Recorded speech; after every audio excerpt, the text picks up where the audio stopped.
नमस्कार बच्चों, स्वागत है आपका बुक हॉपर्स में।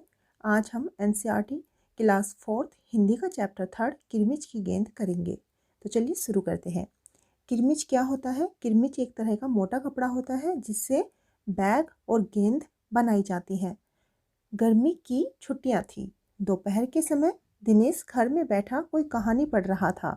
तभी पेड़ के पत्तों को हिलाती हुई कोई वस्तु धम से घर के पीछे वाले बगीचे में गिरी। जो समय था वो था गर्मियों की छुट्टियों का और दोपहर हो रही थी। दिनेश अपने घर में ही बैठा हुआ था और कोई कहानी पढ़ रहा था। जिस समय वो कहानी पढ़ रहा था उस समय उसके बगीचे में कोई चीज़ गिरती है धम की आवाज़ करते हुए। दिनेश आवाज़ से पहचान गया कि वह वस्तु क्या हो सकती है। वह एकदम से उठकर बरामदे की चिक सरकाकर बगीचे की ओर भागा।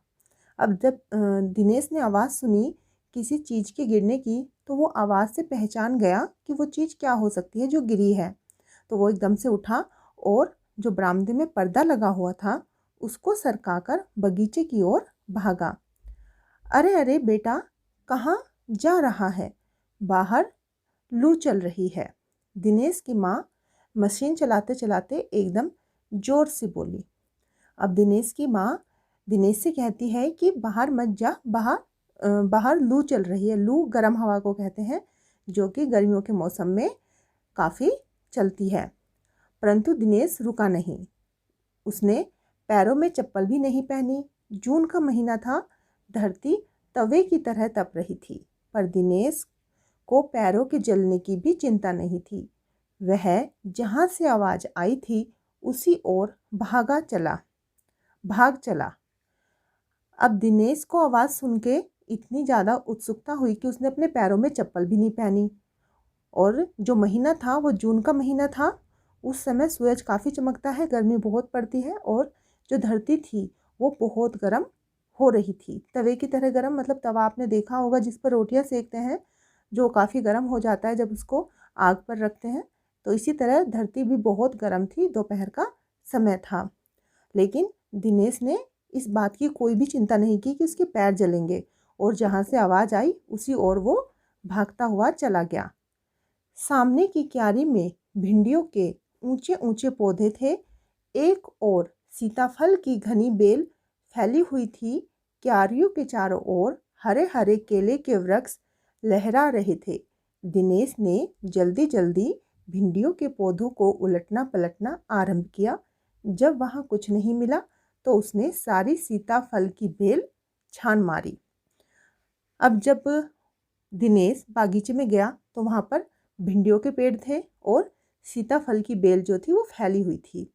अब दिनेश ने क्या किया कि बगीचे में जो भिंडियों के पेड़ थे उनको हटा हटा कर देखा कि उनके बीच में उसको जो गिरा था वो मिलता है कि नहीं मिलता है। और जब उसको भिंडियों के पौधों के बीच में कुछ नहीं मिला, फिर उसने सीताफल की जो बेल थी वो भी पूरी हटा हटा कर देख ली कि क्या चीज़ वहाँ पर गिरी थी। बराबर में ही घूस ने गड्ढे बना रखे थे। घूस एक चूहे की तरह का जानवर होता है, छोटा सा। ढूंढते ढूंढते जब उसकी निगाह उधर गई तो उसने देखा कि गड्ढे के ऊपर ही एक बिल्कुल नई चमचमाती किरमिच की गेंद पड़ी हुई है। अब जब दिनेश ने देखा कि जो घूस ने गड्ढे बना रखे थे उसके ऊपर एक किरमिच की गेंद वहाँ पर पड़ी हुई थी और जो देखने में एकदम नई लग रही थी, बिल्कुल चमचमाती गेंद थी। दिनेश ने हाथ बढ़ाकर गेंद उठा ली। लगता था जैसे किसी ने उसे आज ही बाजार से खरीदा है। अब गेंद इतनी नई थी कि दिनेश को लगा कि जैसे आज ही किसी ने उसको बाजार से खरीदा है। उसने उसे उलट पलट कर देखा, परंतु कुछ भी समझ में नहीं आया। नज़र उठाकर उसने पास की तिमंजिली इमारत की ओर देखा कि हो सकता है किसी बच्चे ने इसे ऊपर से फेंका हो, परंतु इमारत के इस ओर खुलने वाले सभी दरवाजे और खिड़कियां बंद थे। छत की मुंडेर से लेकर नीचे तक तेज धूप चिलचिला रही थी। अब दिनेश ने सोचा कि ये बॉल यहाँ पर कहाँ से आई होगी। उसने देखा कि पास में ही एक 3 मंजिल की इमारत है। 3 मंजिली इमारत मतलब जिसमें 3 मंजिलें हैं। तो उसने सोचा कि वहाँ से हो सकता है किसी बच्चे ने खेलते खेलते ये बॉल इधर की तरफ फेंक दी हो, लेकिन जब इसने इमारत को देखा तो देखा कि उसके जितने भी खिड़की दरवाजे थे उस ओर, वो सब के सब बंद थे और सबके ऊपर धूप चमक रही थी। फिर कौन खरीद सकता है नई गेंद? अब दिनेश सोच रहा है कि यहाँ से तो किसी ने फेंकी नहीं है, तो फिर ये किसने खरीदी होगी। वो सोचता है कि ये सुधीर ने खरीदी है या फिर अनिल ने खरीदी है, अरविंद ने खरीदी है, आनंद, दीपक, सभी के नाम मन में दोहरा लिए। अब उसके जितने भी दोस्त थे दिनेश के, उसने सबके नाम अपने मन में दोहरा लिए कि देखो इनमें से किसने खरीदी होगी। यदि गेंद खरीदी भी है तो इस दोपहर में इसे नीचे कौन फेंकेगा। फिर दिनेश सोचता है कि मान लो इनमें से किसी ने खरीद भी ली, तब भी इतनी दोपहर में नीचे वो नहीं फेंकेंगे। हो ना हो यह गेंद बाहर से ही आई है। उसने सड़क पर बने गोल चक्कर के बगीचे की ओर देखा, परंतु वहां पर केवल 2-4 गायें ही दिखाई पड़ी जो पेड़ों के नीचे सुस्ता रही थी। अब जो दिनेश था वो सोच रहा था कि यहाँ से तो किसी ने फेंकी नहीं होगी, हो सकता है कहीं बाहर से आई हो। तो वो अपने जो सड़क थी, रोड थी, उसकी तरफ देखता है।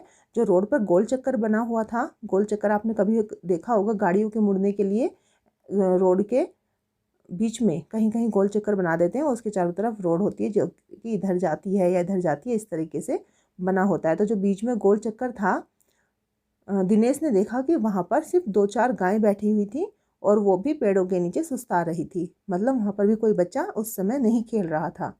उसे ध्यान आया कि जाने कितनी बार अपने मोहल्ले के बच्चों की गेंदें क्रिकेट खेलते हुए दूर चली गई और फिर कभी नहीं मिली। और जब वो देख रहा था तभी उसके मन में ख्याल आया कि जब हम भी खेलते हैं तो हमारी बॉल भी कभी कभी दूर चली जाती है और फिर कभी मिलती भी नहीं है। एक बार तो एक गेंद एक चलते हुए ट्रक में भी जा पड़ी थी। और ऐसे ही उसको याद आया कि एक बार जब वे लोग क्रिकेट खेल रहे थे तो उनकी एक गेंद चलते हुए ट्रक में जाकर गिर गई और फिर उसी के साथ में चली गई। तभी भीतर से माँ की आवाज़ आई, अरे दिनेश, तू सुनेगा नहीं? सब अपने अपने घरों में सो रहे हैं और तू धूप में घूम रहा है। दिनेश की माँ दिनेश को डांट रही है और अंदर आने के लिए कह रही है कि सब तो सो रहे हैं और तू धूप में घूम रहा है। दिनेश गेंद को हाथ में लिए हुए भीतर आ गया।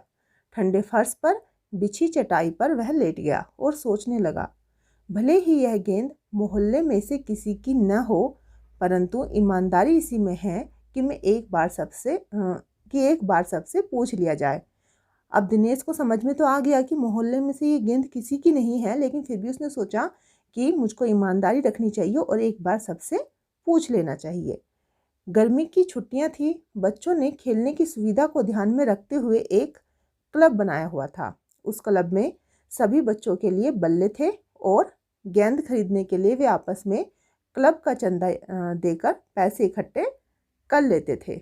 बच्चों ने जो क्लब बना रखा था, उस क्लब में जितने भी बच्चे थे सबके लिए तो बल्ले थे और साथ ही जब भी उनको गेंद की ज़रूरत होती थी तो वो पैसे इकट्ठा करते थे और गेंद खरीद लेते थे।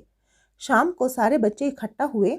जब शाम हुई तो सब बच्चे आ गए। दिनेश ने सभी से पूछा, मुझे एक गेंद मिली है, अगर तुम में से किसी की गेंद खो गई हो तो वह गेंद की पहचान बताकर गेंद मुझसे ले सकता है। जब शाम को दिनेश अपने दोस्तों से मिलता है तो अपने दोस्तों को बताता है कि मुझको एक गेंद मिली है, तुम लोग मुझे उस गेंद की कोई पहचान बताओ और जिसकी वो गेंद होगी तो मैं उसे वो गेंद दे दूंगा। तभी अनिल बोला, गेंद तो मेरी खो गई है। अब अनिल दिनेश से कहता है कि मेरी गेंद खो गई है। तो फिर दिनेश पूछता है, कब खोई थी तेरी गेंद? तो अनिल उसको बताता है, यही कोई 4 महीने पहले। तो दिनेश कहता है, तो यह गेंद तेरी नहीं है, क्योंकि दिनेश को जो गेंद मिली थी वो तो एकदम नई थी, चमचमाती थी। अगर 4 महीने पहले अनिल की गेंद खोई थी तो वो तो पुरानी होगी और धूप में पड़े पड़े वो खराब भी हो गई होगी। इसलिए दिनेश कहता है कि ये गेंद तुम्हारी नहीं है, फिर वह मेरी होगी। सुधीर ने तुरंत उस पर अपना अधिकार जताते हुए कहा। और जब पता लगा कि ये गेंद अनिल की नहीं है, तभी जो सुधीर था वो कहता है, फिर तो ये पक्का मेरी ही गेंद होगी। तो दिनेश उससे पूछता है, कैसे? तो जो अनिल था, सुधीर उसको बताता है, तुम मुझे अपनी गेंद दिखा दो तो मैं अपनी निशानी बता दूंगा। तो जो सुधीर था वो बहुत चालाक था। वो कहता है कि पहले मुझको गेंद दिखाओ, फिर मैं निशानी बताऊंगा और फिर बताऊंगा कि उस पर क्या निशानी है। वाह, यह कैसे हो सकता है? दिनेश बोला। गेंद देखकर निशानी बताना कौन सा कठिन है, बिना देखे बता तब जानू। अब दिनेश भी होशियार था, उसने कहा देखकर तो कोई भी बता देगा कि गेंद पर क्या निशानी है, बिना देखे बता तभी तो मुझे पता लगेगा कि ये गेंद तेरी है या नहीं है। तभी ऊपर से दीपक उतर आया। दीपक अपना मतलब सिद्ध करने तथा अवसर पड़ने पर किसी को भी मित्र बना लेने में चतुर था। अब दीपक कैसा था? दीपक एक बहुत ही ज़्यादा चतुर लड़का था, जो कि अपना मतलब सिद्ध करने में पक्का था, मतलब अपना काम निकालने में बहुत ही ज़्यादा पक्का था, और अगर उसको ज़रूरत पड़ती थी तो किसी को भी अपना दोस्त बना लेता था। गेंद की बात सुनकर दीपक बोला, गेंद मेरी है। कैसे तेरी है? सभी ने एक साथ पूछा। अब दीपक भी बोल रहा है कि गेंद मेरी है, तो उससे सब पूछ रहे हैं अब तू बता तेरी गेंद कैसे है। तो दीपक कहता है, कल ही तो तू कह रहा था कि इस बार तेरे पापा तुझे गेंद लाने के लिए पैसे नहीं दे रहे हैं। तो अभी सब बच्चे उससे कह रहे हैं कि गेंद तेरी कैसे हो सकती है, कल ही तो तूने कहा था कि तेरे पापा तुझको गेंद लाने के लिए पैसे नहीं दे रहे हैं। मेरी गेंद तो 5 महीने पहले खोई थी, दीपक ने कहा। अब दीपक कहता है कि मेरी गेंद 5 महीने पहले खोई थी। जब बड़े भैया की शादी हुई थी ना, तभी सुनील ने मेरी गेंद छत पर से नीचे फेंक दी थी। अब दीपक उसको बताता है कि जो मेरी गेंद थी वो 5 महीने पहले खोई थी, जब मेरे बड़े भाई की शादी हुई थी तो सुनील ने उसे छत से नीचे फेंक दिया था। दिनेश अच्छी तरह जानता था कि यह गेंद दीपक की नहीं है। दीपक की गेंद 5 महीने पहले खोई थी, और यह कभी हो नहीं सकता कि गेंद 5-6 महीने पड़ी रहे और उस पर मिट्टी का एक भी दाग न लगे। अब जो गेंद दिनेश को मिली थी वो नई थी, चमचमाती थी, और दीपक की गेंद 5 महीने पहले खो चुकी थी। तो दिनेश समझ जाता है कि ये गेंद दीपक की तो नहीं है, क्योंकि ये गेंद तो एकदम नई है। 5-6 महीने पहले अगर ये यहाँ पे पड़ी रही होगी तो फिर तो इसका मतलब ये कि इसको पुरानी हो जाना चाहिए था, अभी तक खराब हो जाना चाहिए था। तो दीपक कहता है, मैं कुछ नहीं जानता, गेंद मेरी है, वह मेरी है और सिर्फ मेरी है। तो दीपक अब जिद करने लग जाता है। अरे जा जा, बड़ा आया गेंद वाला, क्या सबूत है कि यही गेंद नीचे फेंकी थी? अनिल ने पूछा। अब अनिल पूछता है कि कोई सबूत बता कि ये वही गेंद है जिसको ऊपर से नीचे फेंका था। दीपक ने कहा, हाँ सबूत है, मुझे गेंद दिखा दो, मैं फौरन बता दूंगा। अब दीपक भी वही बात कह रहा है कि पहले मुझको गेंद दिखाओ, उसके बाद मैं सबूत बता दूंगा। दिनेश ने देखा कि झगड़ा बढ़ रहा है। गेंद हथियाने के लिए दीपक, सुधीर और सुनील का सहारा ले रहा है। गेंद हथियाने के लिए दीपक, सुधीर और सुनील का सहारा ले रहा है, क्योंकि दीपक बहुत होशियार था, किसी को भी अपना मित्र बना लेता था। तो गेंद हथियाने के लिए वो सुधीर और सुनील का सहारा ले रहा था। वह जानता था कि यदि गेंद दीपक के पास चली गई तो ये तीनों मिलकर खेलेंगे। अब दिनेश को पता था कि दीपक के पास अगर गेंद गई तो फिर दीपक, सुधीर और सुनील ये तीनों मिलकर इस गेंद से खेलेंगे। अच्छा, मैं गेंद ला रहा हूँ। तो दिनेश कहता है, ठीक है मैं गेंद ला रहा हूँ, परंतु जब तक पक्का सबूत नहीं मिलेगा मैं किसी को दूंगा नहीं, दिनेश ने कहा। तो दिनेश गेंद लाने के लिए चला जाता है, कहता है लेकिन जब तक मुझे पक्का सबूत नहीं मिलेगा कि गेंद किसकी है, मैं गेंद किसी को दूंगा नहीं। गेंद आ गई। दीपक उसे देखते ही बोला, यह मेरी है, यही है मेरी गेंद। यह लाल रंग का निशान मेरी ही गेंद पर था। अब गेंद देखते ही दीपक एकदम से बोलता है कि ये तो मेरी ही गेंद है, और जो इस पर लाल रंग का निशान बना हुआ है ये निशान मेरी ही गेंद पर बना हुआ था। वाह, सभी गेंदों पर ऐसे ही निशान होते हैं, अनिल ने दिनेश का साथ देते हुए कहा। अब अनिल दिनेश का साथ देता है और कहता है कि जो लाल रंग का निशान है ऐसा निशान तो सभी गेंदों पर होता है। दीपक ने फिर जोर लगाया, मैं अपने पापा से कहलवा सकता हूँ कि गेंद मेरी है। अब दीपक कहता है कि अगर तुम्हें मेरे ऊपर विश्वास नहीं है तो मैं अपने पापा से कहलवा सकता हूँ कि ये गेंद मेरी है। अरे जा, ऐसे तो मैं अपने बड़े भाई से कहलवा सकता हूँ कि गेंद दिनेश की है, अनिल ने कहा। अनिल उसकी बातों को काट रहा था, दीपक की बातों को, और कहता है कि ऐसे तो अगर तू अपने पापा से कहलवा सकता है तो मैं भी अपने बड़े भाई से कहलवा सकता हूँ कि ये गेंद दिनेश की है। कुछ भी हो, गेंद मेरी है, दीपक ने उसे धरती पर मारते हुए कहा। दीपक बोल लेता है, उसको धरती पर एक बार ठप्पा खिलाता है और कहता है कि ये तो गेंद मेरी है। धरती पर टप्पा पड़ते हुए मेरी गेंद से ऐसी ही आवाज़ आती थी। मेरे साथ बाजार चल, दुकानों पर जितनी गेंदें हैं सभी के टप्पे की आवाज़ एक ही होगी। अनिल ने फिर उसकी बात काट दी।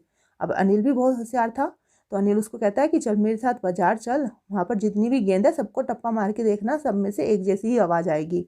अच्छी बात है, तो मैं इसे सड़क पर फेंक दूंगा, देखूं कैसे कोई खेलेगा। दीपक ने जैसे ही गेंद को सड़क पर फेंकने के लिए हाथ उठाया कि अनिल और दिनेश ने उसे पकड़ लिया। अब दीपक कहता है कि मैं इसको सड़क पर ही फेंक देता हूँ, ना बॉल रहेगी ना कोई इसके साथ में खेलेगा। लेकिन जैसे वो फेंकने के लिए अपना हाथ उठाता है वैसे ही अनिल और दिनेश उसको पकड़ लेते हैं। अब दीपक ने रुआसे होते हुए अपना अंतिम हथियार आजमाया। रुआसे मतलब रोनी सूरत बनाकर बोला, या तो गेंद मुझे दे दो, नहीं तो मैं इसके पैसे सुनील से लूँगा। तो अब उसने अपनी रोनी सूरत बनाई और कहा कि या तो मुझको दे दो, नहीं तो मैं इसके पैसे सुनील से लूँगा। अब तो सुनील, दीपक और सुधीर का गुट मजबूत होने लगा था। तीनों का ही कहना था कि गेंद दीपक की है और उसे ही मिलनी चाहिए।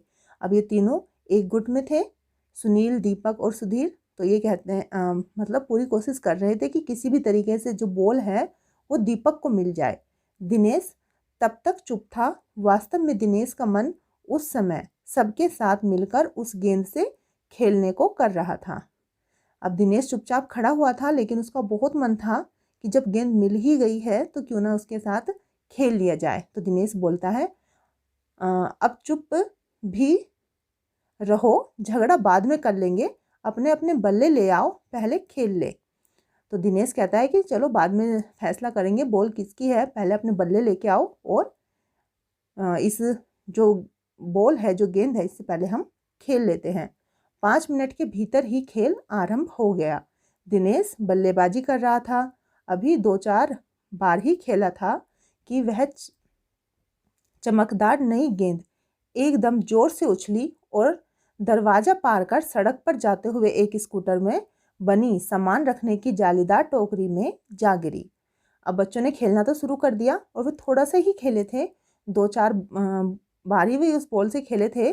तभी वो बॉल जो थी, एकदम जो नई बॉल थी, उसने इतनी जोर से टप्पा खाया कि वो सड़क पर चली गई। सड़क पर जाने के बाद एक स्कूटर वहाँ से जा रहा था, स्कूटर में सामान रखने की जो जाली बनी होती है उसमें जाकर वो बॉल गिर गई। स्कूटर वाले को शायद पता भी नहीं चला, तेजी से चलते हुए स्कूटर के साथ गेंद भी चली गई। अब स्कूटर वाला भी आराम से चलता चला गया, उसको भी नहीं पता चला कि जो गेंद थी वो स्कूटर में आकर गिर गई और गेंद स्कूटर के साथ ही चली गई। बच्चे पहले तो चिल्लाते हुए स्कूटर के पीछे भागे, परंतु जल्दी ही सब रुक गए। वे समझ गए थे कि स्कूटर के पीछे भागना बेकार है। एक पल के लिए सभी ने एक दूसरे की ओर देखा और फिर सभी ठहाका मारकर हंस पड़े। तो बॉल जब स्कूटर में चली गई तो सब बच्चे थोड़ा सा तो उसके पीछे भागे चिल्लाते हुए, लेकिन फिर वे रुक गए और एक दूसरे को देखकर उन सब की हंसी छूट गई, क्योंकि उनको पता था कि जैसे बॉल आई थी वैसे ही बॉल चली गई अचानक से। ना वो बॉल इनकी पहले थी और ना ही अब वो बॉल इनकी रही। और ये जो हमारी कहानी है इसको लिखा है शांता कुमारी जैन ने। इस पाठ के प्रश्न उत्तर हम नेक्स्ट वीडियो में करेंगे। आपको वीडियो अच्छी लगी हो तो वीडियो को लाइक कर देना और चैनल को सब्सक्राइब कर लेना। ओके बच्चों, बाय।